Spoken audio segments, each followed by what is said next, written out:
conducted in vitro. In fact, I should say something I started as a postdoc. I was very privileged to do my postdoc in Rafael Yuste's lab at Columbia University, who is one of the pioneers in using calcium imaging to monitor neuronal activity. So our approach is as follows. So as I just said, we use calcium and as an indirect way to monitor neuronal activity, because whenever neurons are active, their intracellular calcium concentration increases. And if the neurons are expressing a fluorescent dye or a fluorescent protein that can monitor this intracellular calcium concentration, then their fluorescence changes. Okay, so that's what you see here. So with this, here we are imaging the hippocampus in vivo using JCAMP, so a virally induced calcium indicator protein. And whenever JCAMP gets brighter, it means that the neurons are activated. So we start by imaging network dynamics, and then we perform online analysis of the relationship between the firing of these imaged neurons. And with that, we are able to extract remarkable functional connectivity motifs. I will tell you a little bit more about that in a few minutes. And then once we identify one neuron or one set of neurons that are important in the coordination of neuronal activity, we can manipulate them with all sorts of approaches, electrophysiology, so with a pipette. This is quite challenging, but it's really efficient because you get at recording the exact electrophysiological activity underlying the calcium activity you are imaging with your microscope. But we can also use optogenetics, and I will show you an example of both in my talk. So to manipulate specifically those neurons that matter for the synchronization. And well, if we are, for example, if we have a dye in our patch pipette, we can fill the important cell with a dye that enables recovering its neuroanatomy. And with that, you can see we have a very nice loop that enables going from population activity recordings to single cell morphophysiology. So we can really connect single cells with network dynamics using this, this approach. So what type of functional, how do we define functional connectivity? So I'm just gonna go quickly through this slide, just that you really understand what I mean by functional connectivity. There are different ways, in fact, to define and compute functional connectivity. We use an approach that is based on pairwise correlation of activation onsets, as you will understand in a minute. I'm just gonna change the, well, so we do as follows. So if you take a pair of two neurons that have been imaged and the activation onsets of those cells have been recovered, what we do is we plot these pairwise correlations. So we plot, for example, the distribution of all the activation onsets of neuron B centered on the activation onsets of A, okay? And if there is an average positive or negative difference, we say that there is a functional link in either direction between A and B. Now, if the if the distribution is uniform, we say that there is no link, and this is all tested for statistical validity. And just one small comment, but I think it's important to keep that in mind. Calcium, as I said, is an indirect way to monitor neuronal activity. It doesn't have the temporal resolution of electrophysiology. A spike occurs in 1 millisecond. A calcium transient can last for more than 1 second. So we are a different order of magnitude in the temporal resolutions.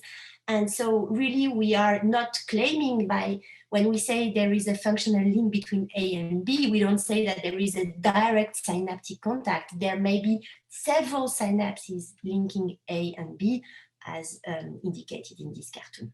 Okay, so now which type of functional connectivity may be interesting to characterize developing brain circuits, which, as I had shown you, are highly active in a synchronous manner.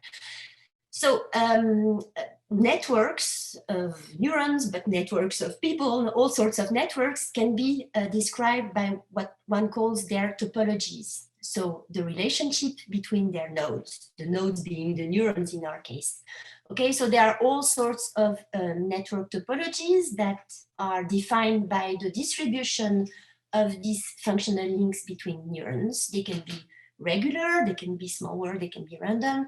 And one particularly appealing subset of network topologies to describe brain networks are the so-called scale-free networks. What scale-free networks mean is that, so as I said, they are defined by the distribution of their functional links.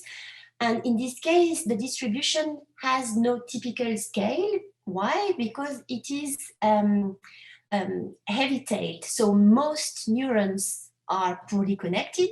So there is a high probability to have a very small number of links, but there is a heavy tail, meaning that there is a small but significant subset of cells that display an exceptional functional connectivity degree. So this is the red zone here, and those cells are called hub cells, okay? Hub cells are these cells that display a high functional connectivity degree. Now, obviously, hub cells are particularly appealing to look for in the context of large and massive network synchronizations due to their ability to be active before many other neurons in the network. And indeed, so now more than 10 years ago in my lab, we found experimental evidence in developing hippocampal slices for the existence of hub neurons. And when I say we, it's been the joint collaboration of a theoretical or computational neuroscientist and an experimental neuroscientist. And I just a small note, but I think that's also one of the strengths, of the community in NeuroMarseille, is to have this access also to computational neuroscientists and physicists as collaborators, because when one needs to deal with these highly dimensional data sets like this activity in large-scale neuronal networks, it's really very helpful to work with a theoretical scientist. Okay, so what Miri and Paolo found is that when looking at slices of a developing hippocampus, is that the connectivity as expected somehow was distributed in follow the power law distribution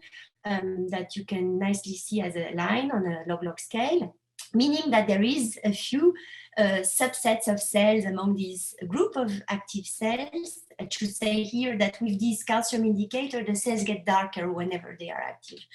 So the red cells are highly connected cells, so they are candidate hub cells. And at the time, it was before the event of optogenetics, we could, what Miri would do is that she would go with a patch pipette in the living slice, fill the highly connected cell with a dye, stimulate the cell, and so she could recover the morphology of the cell and look at the impact of that cell at network level.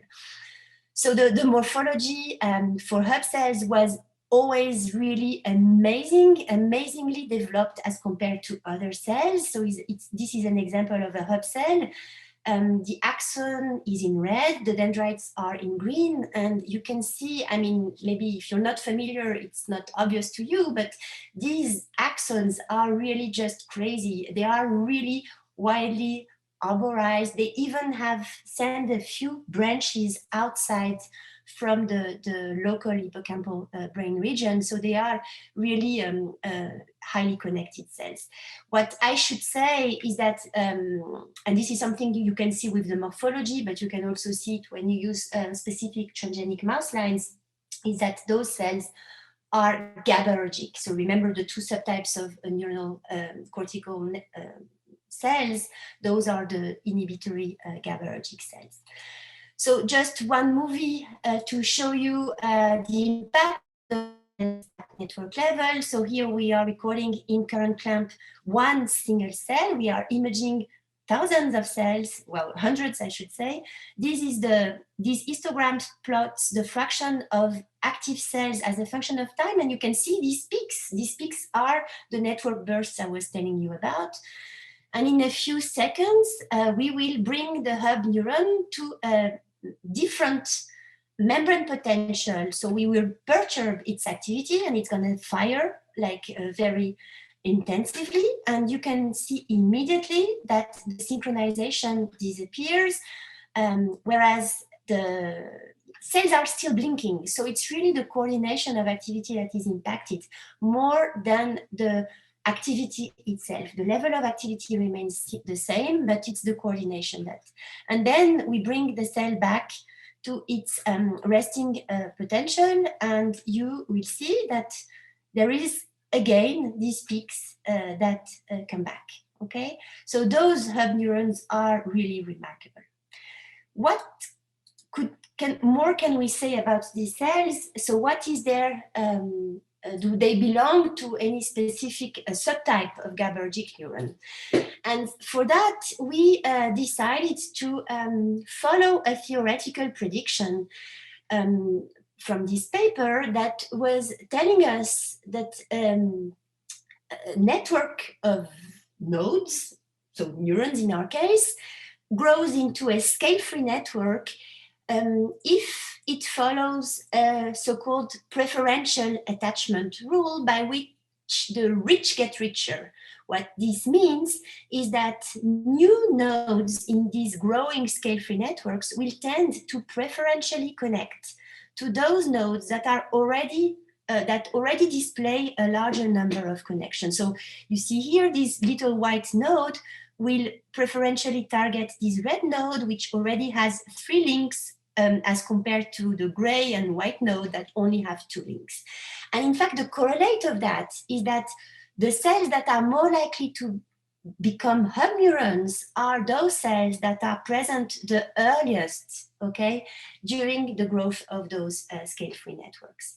So we tested that prediction. What if hub cells were the earliest born neurons during embryogenesis? And so I'm just summarizing the results in one slide. I mean, this is being published now 10 years ago. It's work that was performed by Michel Picardo, who at the time was a PhD student in my lab. He's now an active young PI in Neuro Marseille. So what Michel did is he used transgenic mouse lines that enable labeling neurons according to their birth date. So neurons are not born at the same time. They are born between roughly E10 and birth, so more than 10 days. And some neurons are born really at the very beginning, so around E10 or earlier, and others really are born later. So we compared the network impact and the morphology of early born and later born GABA neurons, and it's what this slide is showing you.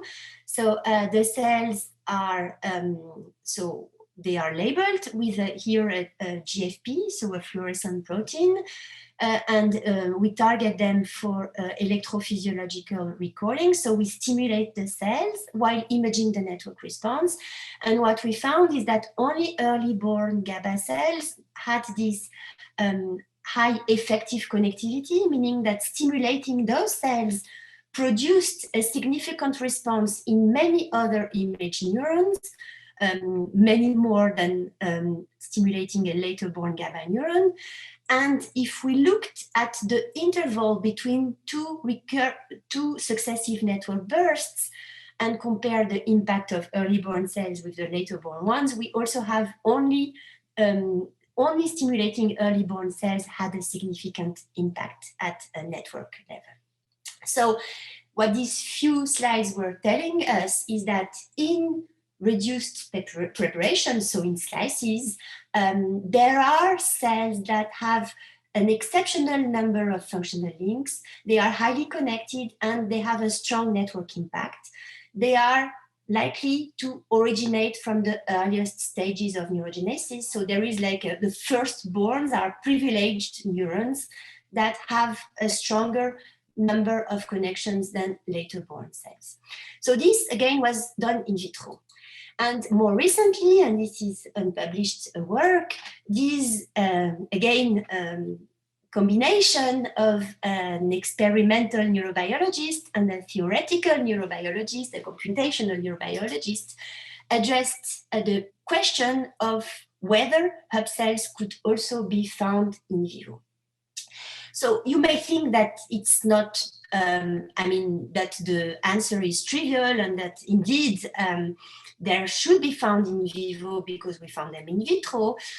But I think the issue of really addressing the issue of hub neurons in vivo is really important due to this property of developing brain networks that that I want just to use these movies to illustrate it. The importance of external sensory motor inputs. I don't have time to go into all these studies, but there are really one property of developing cortical circuits is the fact that for a restricted perinatal period, they are driven by sensory motor inputs that they self-generate, in particular through these spontaneous motor twitches. So that are present and observable in all species. This is a little rat pup, and of course this is a human baby. So in preterm babies, those are very frequent, and those have been very well studied, in particular by the group of Rustem Kazimov at INMED. Okay, so given the importance of external sensory motor inputs in driving local networks, I think it's really important to study the organization and the functional connectivity to account the possible sensory influences on hub cells. So we addressed, therefore, the issue of hub cells in vivo, and for that we moved from the hippocampus to the barrel cortex. Mainly for practical reasons, this region is much more accessible in vivo. You have to imagine that we are now imaging through a small window over the brain in very, very tiny mouse pups. And so, but we performed as previously, so the neurons are expressing the JCAMP, so a calcium indicator, and we plot here the largest component, so the subset of neurons that are connected to each other by at least one functional link. And what we observed is that only after the end of the first postnatal week could we see the emergence of these nodes that were exceptional in their connectivity degree, so they qualified as hub cells, and the number of hub cells, as you see, progresses over time, and this is quantified here. So there are no hub neurons before P5, before P7, and we start seeing them appear after P7, P9. The connection density also increases. So hub cells are present. What is their impact at a network level? And to address this issue, we collaborated with experts in shaping light to really bring the exact stimulation light pattern one needs to target only the cells that our analysis was indicating as candidate hub neurons. I must say that we were supported a lot by Sophie Brousselin, who is part of the multi-engineering platform of the Turing Center. Okay, so and this approach is based on computer-generated holography using a spatial light modulator. So optics are essential to address this issue. We also benefited a lot from a collaboration with Hillel Adesnik, who sent us opsins. So opsins are proteins that are activated by light, and that through light activation can either excite or inhibit the cell that received the incoming laser light. So we made GABAergic neurons or glutamatergic neurons express first excitatory opsin. So that's what you see here. The opsin is only expressed at the soma of the cell. So this is an example of a set of glutamatergic neurons expressing the opsin. And Erwan Leprince in my lab has calibrated the use of the opsin, and you can see how nicely, whenever a light pulse is brought to, this is done in slices, the neuron that is patched and expressing the opsin fires very nicely, and we can entrain firing at high stimulation frequencies. So the experiments are as follows. So we look at ongoing dynamics. You can see here, so again, this typical pattern of recurring synchronization, so these white flashes in the layer 2-3 of the barrel cortex. They are visible also in these raster plots. So those are plotting the activity of individual cells as a function of time. And you can see these vertical bars really indicate synchronization. Okay, so we do, in a movie like this one, we analyze the functional connectivity as I've explained at the beginning, and locate candidate hub cells, so highly connected cells. This is a case where only GABAergic neurons are light activable, okay? And luckily, the highly connected interneuron was also pink, so it was also expressing the opsin, so we could stimulate it. And so this is the stimulation movie. And once after we stimulate, we look, first we check that we are inducing a response in the stimulated cell.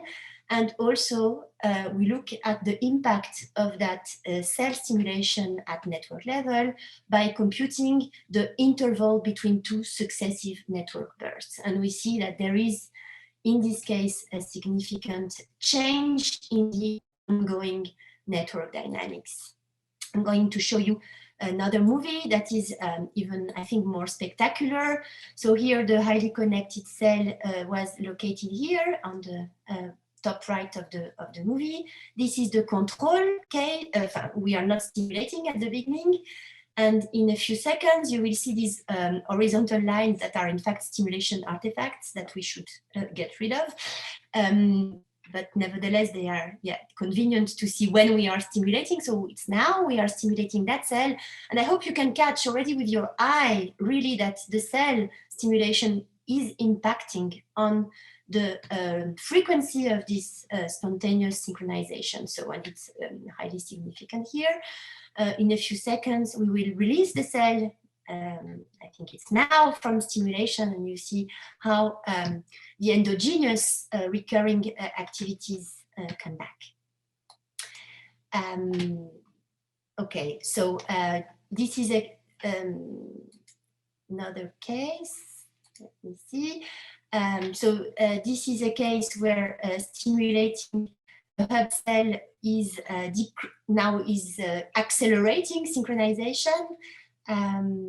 You will see in a few seconds the synchronization, and you will see, I think, also with your eye how so it's now the cell is, the stimulated neuron is here, and you can see that when we start stimulating, we really increase significantly the level of synchronization. So this is really, I mean, for me, it was really fascinating that one cell only could have in vivo such a visible impact at network level on the activity of other cells. So we performed similar experiments with highly connected glutamatergic neurons, so the triangles here, so the cells expressing excitatory cells.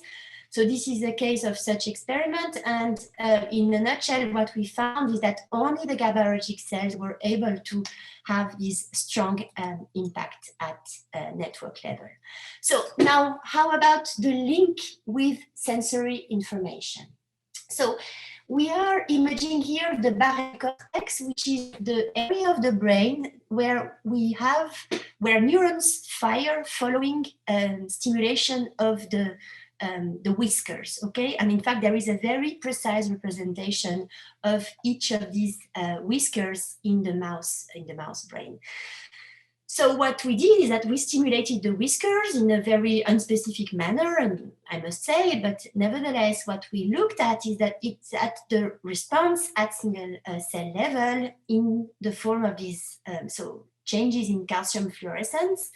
And what we found is that stimulating the whiskers had produced, increased the frequency of highly connected cells, so candidate hub cells, and whereas it tended to decrease the activity of non-GABAergic cells. So it had no significant impact on other cells. Moreover, if we deprived the pups just after birth from their whiskers by plucking the whiskers, we observed that the emergence of hub cells was halted or prevented. We still don't know if it's just transient or if it stays. So as you can see here, the number of hub cells goes to 0 in the deprived pups as compared to control ones. A last set of experiments we did, and I think that really nicely links these sensory inputs to the network function of hub cells, are inhibitory experiments. So here we are having the GABAergic cells express an inhibitory opsin, GTACR1, and we are imaging the network response while stimulating the whiskers and photo-inhibiting only the hub cells. And this is an example of a case where whisker stimulation, as already described at P9, tends to decrease activity, and in particular the frequency of network bursts, and this is something you can see on the raster plot and on the histogram below. But now if we combine the whisker with the inhibition, photo-inhibition of highly connected hub cells, we prevent this inhibition induced by whisker stimulation. So in other words, inhibiting only those single highly connected cells prevents the local networks from receiving these sensory inputs in the form of the whisker stimulation. Okay, so I'm almost done. In the last few slides, I wanted to tell you something about the fate of hub cells in the adult. So there are many neurons that have been described as pioneer cells with a major impact on the developing brain, and most of these pioneer cells, like subplate cells or Caral-Rhesus cells, are transient. So it's therefore important to ask whether hub cells are also transient or whether they are maintained into the adult brain. And what is really nice is that since we could fate map a subset of hub cells through their early developmental origin, we could see whether those hub cells were maintained in the adult, in this case, hippocampus. So we use a transgenic mouse line, as I've explained earlier, that enables one to label hub neurons permanently throughout their lifetime. Okay, and so we followed their fate, and this is work by Marco Boccio and Claire Gouni, who were graduate students and postdocs in my lab. So what they found is that indeed hub neurons remained. They express specific markers, and in fact they are a very interesting subpopulation of GABAergic neurons with a long-range extrahippocampal axon that reaches extrahippocampal target area. So they are not purely local neurons, they also exert their influences outside from the hippocampus.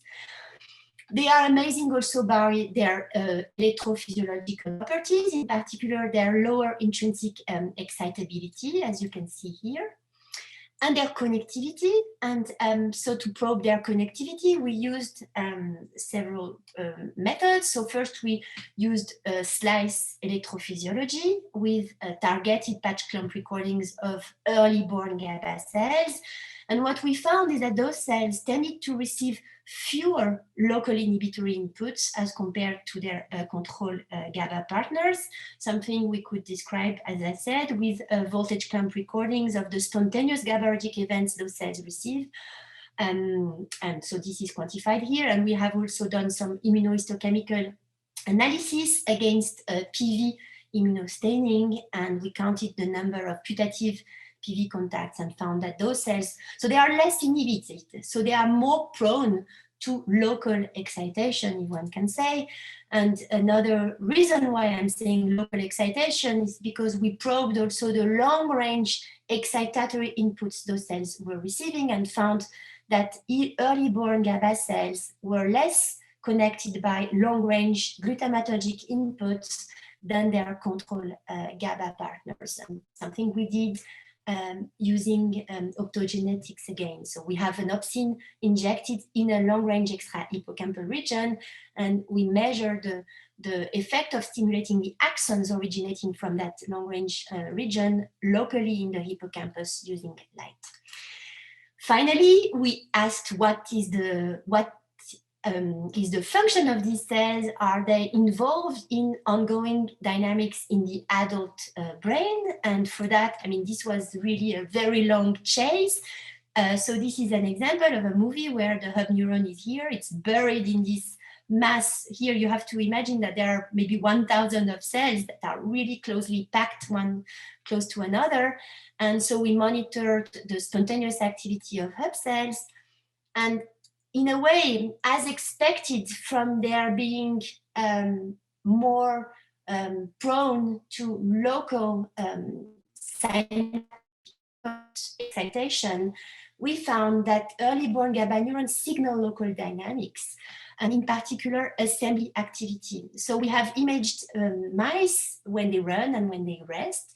And when mice rest, they produce these spontaneous patterns of coactivation among small groups of cells called assemblies. And these histograms are plotting the early GABA spike counts centered on these moments when assemblies are activated. And we found that those cells are highly correlated to assembly activity. In fact, much more than for other cells. So this is really showing that these early-born GABA cells display really a specific patterns also of activation in the adult brain and in adult hippocampus. And in fact, they are also distinguished by their output functional connectivity. Again, even in the adult, as you can see here, we plotted the output connections as performed in the developing brain and found that the hub cells, the early-born GABA cells in green, are also displaying a higher number of output links as compared to their control partners. And due to that reason, they also, I mean, 1/3 of them almost qualifies as hub cells in the adult brain. So I am done. I've shown you, well, several things. First, that there is really that developing cortical networks are really dominated by these highly recurrent synchronous patterns of activity that can be tracked using imaging approaches and calcium as an indirect way to monitor activity. I've shown you that the in vivo dose patterns are modulated by sensory inputs, and it's therefore very important to characterize their circuit bases in vivo. And with that type of analysis, we found hub neurons that are critical nodes reading sensory signals to local circuits. Hub cells are GABAergic, they are early born, so there is a privilege of the firstborn, if one can say that, and they maintain exceptional properties in the adult brain. So I'd like to thank all the members of my lab that contributed to this work. I mean, this has been a very long chase that involved many people, and I've been very lucky to have always working with me a fantastic group of people. I thank also funding agencies, and I thank you for your attention.